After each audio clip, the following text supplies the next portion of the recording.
Ciao and welcome. I am Fabian and this is a new episode of Working on Outcast 2. Today I am going to talk about a very important topic: the story, the dialogues and the narrative design of Outcast 2.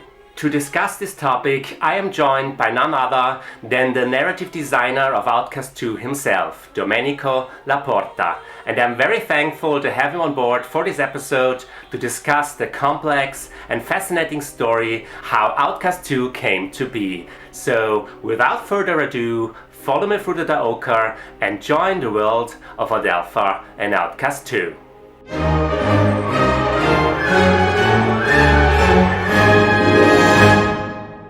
Hi, so my name is Domenico La Porta. I'm based in Belgium, where Appeal Studio is also based, and I'm the narrative director on Outcast 2. I'm here to kick Invader asses. Are they giving Beta a hard time? The hardest time.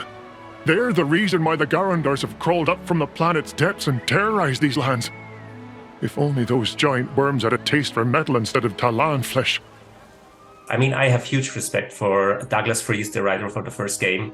And at first, I hoped he would come back, but he didn't because he has other life goals, other life plans. So I didn't know you, and I just know there's some new guy stepping in and taking over. Did you try to mimic any style from Douglas? Did you want to go another direction? How did you approach it as a writer? We wanted to nail the main protagonist, Cutter Slade, as to be to level up to his name, a name that you would never name a character like that today. This is really a product of the 90s. And it was important that this character had some kind of has-been angle, but in a cool way. He's learning a lot throughout the process and the story of the game. It's like a coming-of-age story in a sense. It's the old Cutter Slade morphing into the new one.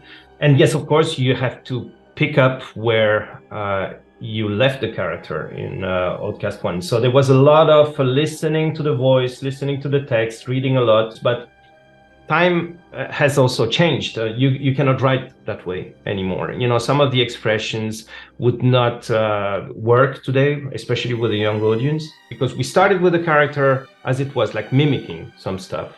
And then progressively the character became a living being on his own.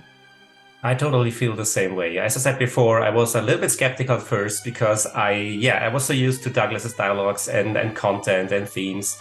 But then the minute I started reviewing and giving feedback to you and reading all the lines and dialogues and story you created, I was really honestly blown away. I loved it so much. And I really enjoyed the direction together we put Outcast. I think it was mainly you and Eve, of course, but others contributed, of course. I like the direction a lot. And I think we struck the balance quite well from keeping some of this old humor from the 90s, like this action movie type. But then it progresses because, as you said before, we cannot just stay in this 90s language. It would not connect with modern audiences. Is it gone? Whoa! A sword! Oh my God! Please accept my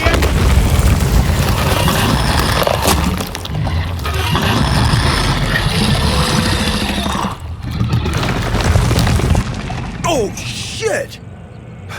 What was that about? All right. Here goes nothing.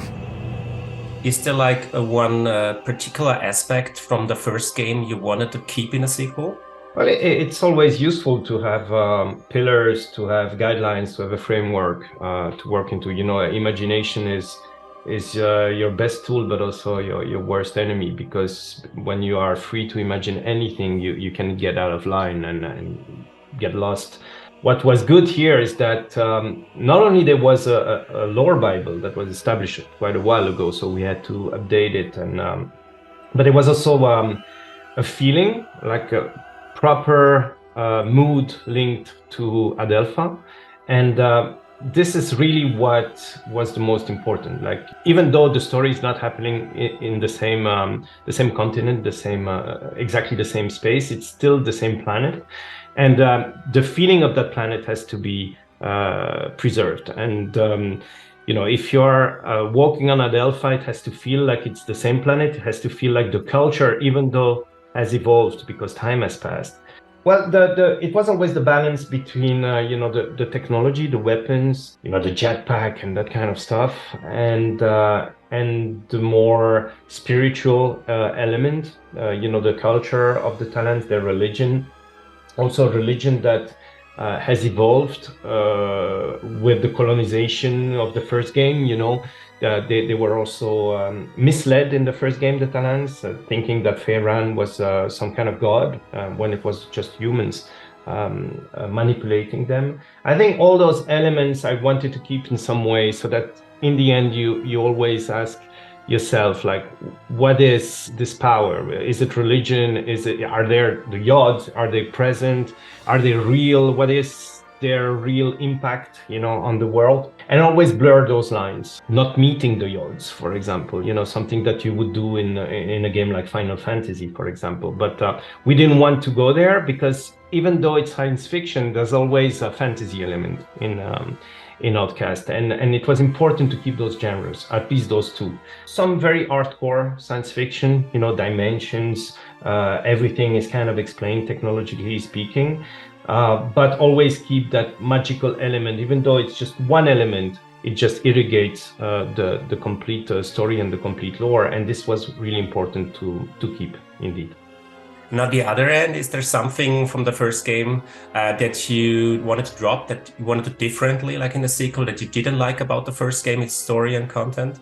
When I approached the Bible as it was, there were a lot of ideas in there that were supposed to belong to the sequel. But because so much time has passed since we started to work in that world again, we decided to change those elements. Because, in the meantime, a lot of games were released, a lot of them inspired by Outcast, and we didn't want to go where other worlds went. It felt like the sequel was already written by other people, so we really want to create a surprise and go somewhere else. Howdy, cowboy. Not sure what a cow is, mister, but I know bombars, and I'm a bonbar boy. Ozak is my name. Hey, Ozak. I'm Cutter. Very early on, and I don't think it's a spoiler, we decided that we would not shoot the Talans. They would not be the enemy here. Of course, they are antagonists among the Talan culture. I mean, some of the chiefs are not completely on board with what Cutter is doing. There are some divisions. Everybody has an opinion. We just didn't want, like in the first game, shoot the Fey Talans as enemies. So this is something from the beginning that we decided not to do, and I think it's a good thing, because it opened the doors to new enemies, to different things, and also it was beautiful to tell a story about union. Like how a scattered society gets together and they become one again, one civilization. Greetings. Mar didn't expect your visit. Otherwise, I would have cleaned up the place. So, you come to hear the legend of the Ulukai.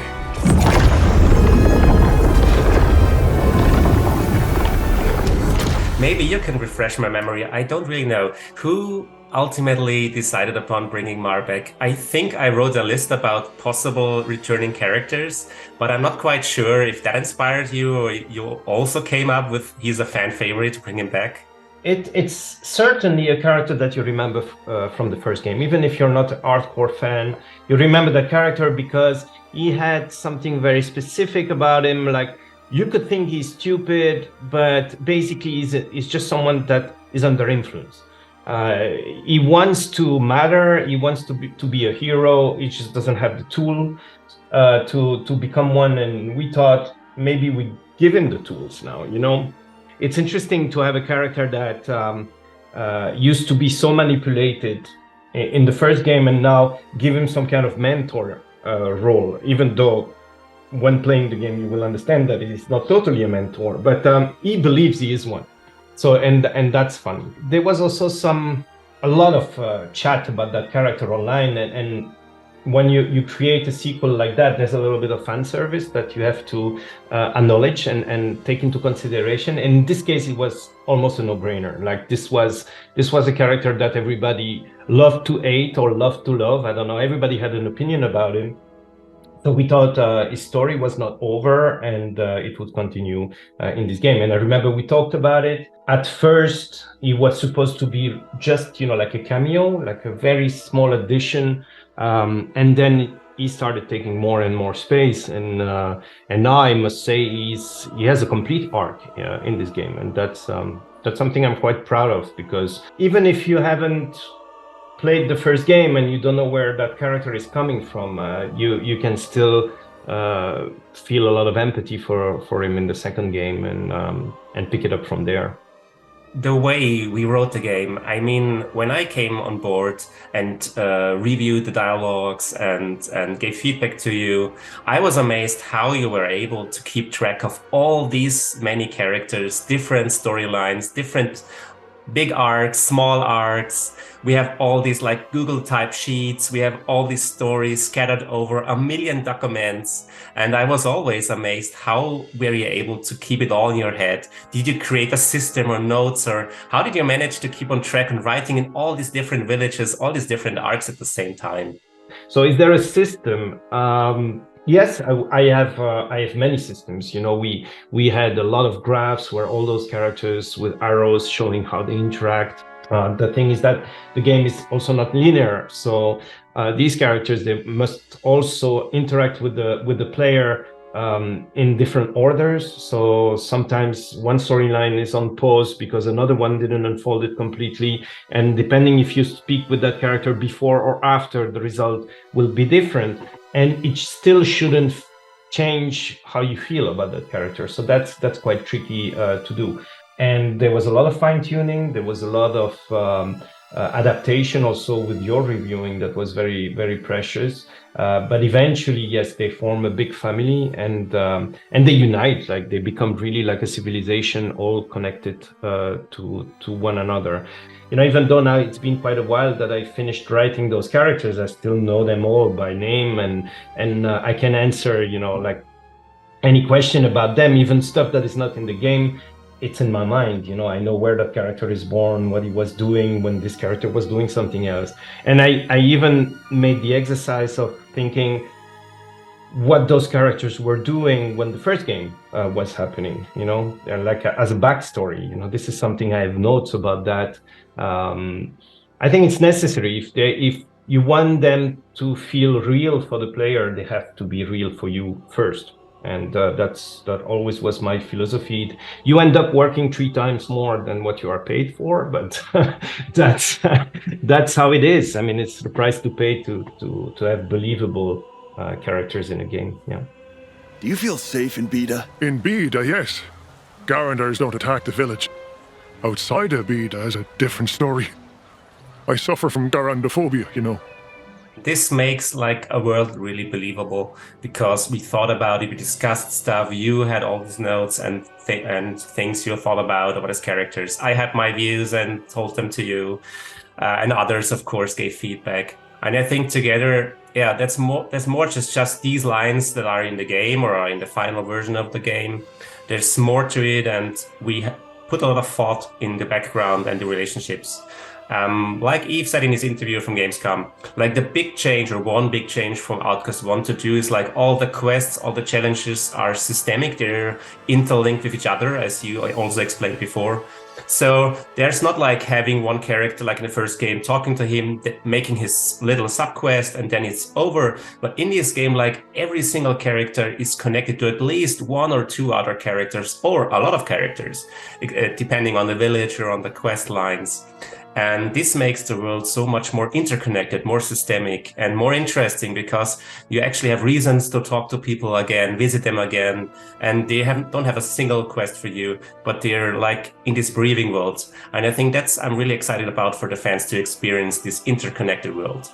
And they also have feeling about the player. I mean, they have feeling about the main protagonist, about Cutter Slade. They don't feel the same about the character at the beginning of the game and at the end of the game. Their experience with the player will evolve, and this involves also a change of tone and responsibilities. That when you do something, you have to think about, oh, okay, what that character will be thinking about that. And yeah, I think this is something that takes time to achieve, but when you achieved it, it adds a lot of production value to a world like the one of Outcast.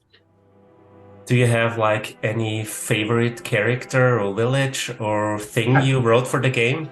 Unfortunately, my favorite one it's a pretty late addition in the game, and it's a huge spoiler, so I cannot talk about it. But I think that by the time we came up with that character, it opened new doors, and I think the player will feel it as well. It's kind of an anomaly, and it's very interesting. And this is what I like. I like to create anomalies. This is what Outcast is a title that is really inspiring. Being an outcast, being someone who doesn't belong and has to make a lot of efforts to become part of something, to influence things. The characters I created that are outcast. I mean, Liaz is one. Of course, Cutter is one. Most of the characters that are really impacting that story are outcasts, and this is also something that we want to keep as the core of the franchise. Yeah, I have to say I really enjoyed the process of reviewing stuff and reading it, and now seeing it in action, like in actual recorded dialogue in the game. That's amazing to me as a long-term fan, and I think you nailed it. And I'm really looking forward to where we can go beyond even this game, if we get the chance to. I hope so as well. There are so many stories to tell still, and some that were not told in this game, but happened in that framework of time before, the second game starts. There are a lot of mysteries in this game, especially for the hardcore and the completists, that will feel that are not completely solved, even though, it's a story that is square and that ends. And that we could put that material there and let it rest for 20 more years. But I think it's much more interesting to keep working on it and to keep expanding and really getting to the soul and to the core of those characters and new ones, of course. Village should be safe for now. So, this is it for this moon. I hope you enjoyed it, and please share and comment on this video if you want to support this channel. Once again, a big shout out to Domenico for contributing in this video. I hope to see you in the next one. May the yards guide your way. Maya Afa.